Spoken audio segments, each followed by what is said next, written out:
দেখছেন ধানমন্ডি 32 নম্বরের চিত্র, যে 15 আগস্ট শোক দিবস, যে শোক দিবসকে ঘিরেই যারা ছাত্র সমাজ রয়েছে তারা কিন্তু প্রতিহত করার জন্য অবস্থান নিচ্ছে। অন্যদিকে গতকাল থেকে দফায় দফায় আওয়ামী লীগের যেসব নেতাকর্মী রয়েছেন তারা সুখ জানানোর জন্য যারা এসেছেন তাদের সাথে কিন্তু দফায় দফায় ছাত্রদের সাথে ধাওয়া পাল্টা দেওয়া হয়েছে। এবং যে আওয়ামী লীগের যে ধানমন্ডি 32 নম্বরের বাড়ির সামনে থেকে যে সর্বশেষ চিত্র দেখানোর চেষ্টা করছি, শোক দিবস উপলক্ষে ছাত্র সমাজ তাদের যেই জানমালের রক্ষায় কিন্তু তারা সবাই নিয়োজিত আছেন, যেমনটি দেখানোর চেষ্টা করছে ধানমন্ডি 32 নম্বরের সামনে থেকে। দর্শক যেমনটি দেখছেন আওয়ামী লীগের যারা শোক দিবস পালন করতে এসেছে তাদের কিন্তু আমরা দেখছি ছাত্র সমাজ প্রতিহত করছে, যেমনটি দেখানোর চেষ্টা করছে। অন্যদিকে ধানমন্ডি যে 32 নম্বর বাড়ির সামনে থেকে দেখানোর চেষ্টা করছি যে এরিয়াটা রয়েছে, এরিয়াটা কিন্তু কাঁটাতারের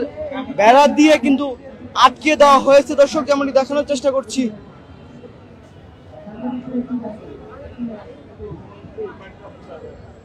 দর্শক দেখছেন ধানমন্ডি 32 নম্বর বাড়ির সামনে কিন্তু কাঁটাতারের বেড়া দিয়ে কিন্তু আটকে রাখা হয়েছে। যেমনটি জানেন 15 আগস্ট শোক দিবস উপলক্ষে আওয়ামী লীগের এই বাড়িতে কিন্তু বেশ উৎসব মুখর এবং বেশ একটি বিশাল বড় সমাবেশ এবং সভা হয়ে থাকে। তারই দেখছি আমরা সরকার পতনের পর কিন্তু ধানমন্ডি 32 নম্বর বাড়িটি কিন্তু আটকে দেওয়া হয়েছে এবং যে শোক দিবসের যে ছুটি কিন্তু বাতিল করা হয়েছে। অন্যদিকে ছাত্র সমাজ কিন্তু এই ধানমন্ডি 32 নম্বর বাড়ির সামনে তাদের জানমালের রক্ষার দায়িত্বে কিন্তু তারা নিয়োজিত আছে, যেমনটি দেখানোর চেষ্টা করছি সরাসরি। দর্শক যেখানে দেখছেন অবশ্যই লাইভটি শেয়ার করে দেবেন। দেখানোর চেষ্টা করছি ধানমন্ডি 32 নম্বর বাড়ির সামনে থেকে যে চিত্র, ছাত্র সমাজ তাদের যে জানমাল রক্ষার নিয়োজিত কাজ করছে, যেমনটি দেখছেন সবাই কিন্তু প্রস্তুত আছেন এবং আইন শৃঙ্খলাকারী বাহিনী তারা কিন্তু প্রস্তুত রয়েছে, যেমনটি দেখানোর চেষ্টা করছি।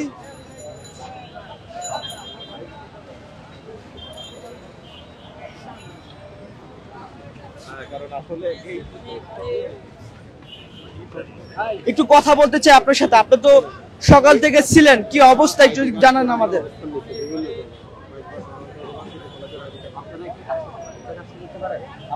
আমরা ছাত্র সমাজের একজন প্রতিনিধির সাথে কথা বলার চেষ্টা করবো। আপনি তো সকাল থেকে এখানে আছেন, কি অবস্থা যদি একটু আমাদের জানান। সকাল থেকে আমরা এখানে শান্তিপূর্ণভাবে অবস্থান করছি। আমরা এদেশের মানুষের যে আরাধনার সম্পদ, মানুষের যক্ষের ধন, স্বাধীনতা এবং বিপ্লবটাকে প্রতি বিপ্লবের হাত থেকে রক্ষা করার জন্য ছাত্র সমাজ কালকে রাত থেকে এখানে শান্তিপূর্ণভাবে অবস্থান করছে। এবং ইন ফিউচারেও যদি কোনো এদেশের মানুষের স্বাধীনতার হুমকির কোনো প্রশ্ন আসে তখনও ছাত্র জনতা শান্তিপূর্ণভাবে রাজপথে অবস্থান করবে।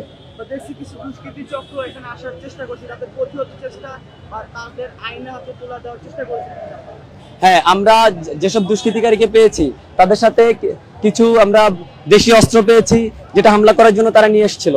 আমরা তাদের পরবর্তীতে তাদেরকে ধরে এখানে কিছুক্ষণ আমাদের কাছে রাখলাম এবং বাংলাদেশ সেনাবাহিনী ও পুলিশের কাছে পরবর্তীতে তাদেরকে সুপর্দ করেছি। দর্শক যেমনটি দেখছেন ধানমন্ডি যে 32 নম্বর যে বঙ্গবন্ধু যে বাড়ির সামনে যে চিত্র তেমনটি দেখানোর চেষ্টা করছি। ছাত্র সমাজ যেমনটি বলছে কোনো অপ্রীতিকর ঘটনা যেন না ঘটে এবং তাদের জানমাল নিরাপত্তার দায়িত্বে কিন্তু তারা কাজ করছে। যেমনটি দেখছেন ধানমন্ডি 32 নম্বরের সামনে থেকে দেখানোর চেষ্টা করছি। কোনো তারা বলছে কোনো দুষ্কৃতি চক্র কিন্তু কোনো থাকতে না পারে, সেই জন্য তারা ধরে কিন্তু আইনের কাছে হস্তান্তর করছে। অন্যদিকে ধানমন্ডি যে 32 নম্বর বাড়িটি রয়েছে, 32 নম্বর বাড়ির সামনে কিন্তু সাধারণ যান চলাচল কিন্তু স্বাভাবিক অবস্থা রয়েছে এবং ছাত্র সমাজ তারা কিন্তু যেসব গাড়িগুলো রয়েছে তারা কিন্তু সুন্দর করে যাতায়াতের ব্যবস্থা করে দিচ্ছে। অন্যদিকে যেসব সন্দেহজনক গাড়িগুলো কিন্তু তারা কিন্তু দেখে চেক করছে। অন্যদিকে ছাত্র সমাজ কিন্তু প্রস্তুত, দেখছেন ধানমন্ডি 32 নম্বর বাড়ির সামনে থেকে দেখানোর চেষ্টা করছি। একটু কথা বলতে চাই, সকাল থেকে তো আপনি আসেন, কি অবস্থা দেখছেন ধানমন্ডি 32 নম্বর বাড়ির সামনে থেকে?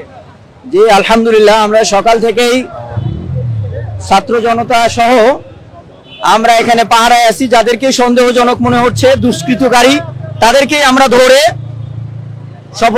পুলিশের কাছে হস্তান্তর করছি। আমরা এই আন্দোলনকে, এই ছাত্র জনতার আন্দোলনকে, গণ আন্দোলনকে একত্রিত করে আমরা সকল মানুষকে একটা নৈতিক অধিকারের ফিরে দিতে চাই। এদেশকে যে অকার্যকর করা হয়েছিল, এদেশের মানুষের যে অধিকারকে হরণ করা হয়েছিল, এই অধিকার প্রত্যেকটি মানুষের অধিকার যেন তারা ফিরে পায়, এই আশাবাদ আমরা ব্যক্ত করছি এবং সকলের সাহায্য কামনা করছি দল মত নির্বিশেষে। দেখছেন ধানমন্ডি 32 নম্বর যে চিত্র, ছাত্র সমাজ যে তাদের জানমাল রক্ষার দায়িত্বে তারা কাজ করছে, এবং অন্যদিকে আওয়ামী লীগের অঙ্গ সংগঠনের কোন নেতাকর্মী আছে কিনা কোনো বাসে কোনো গাড়িতে, তারা কিন্তু তল্লাশি করছেন। অন্যদিকে যেসব অ্যাম্বুলেন্স এবং জরুরি কাজ যেসব গাড়িগুলো নিয়োজিত থাকে তাদেরকে কিন্তু এক সাইড দিয়ে কিন্তু তাদের যাওয়ার ব্যবস্থা করে দিচ্ছে। যেমনটি দেখছেন ছাত্র সমাজের যে ভূমিকা, সরকার পতনের যে প্রধান ভূমিকা ছাত্র সমাজের, তারা কিন্তু যে বিপ্লব এক এক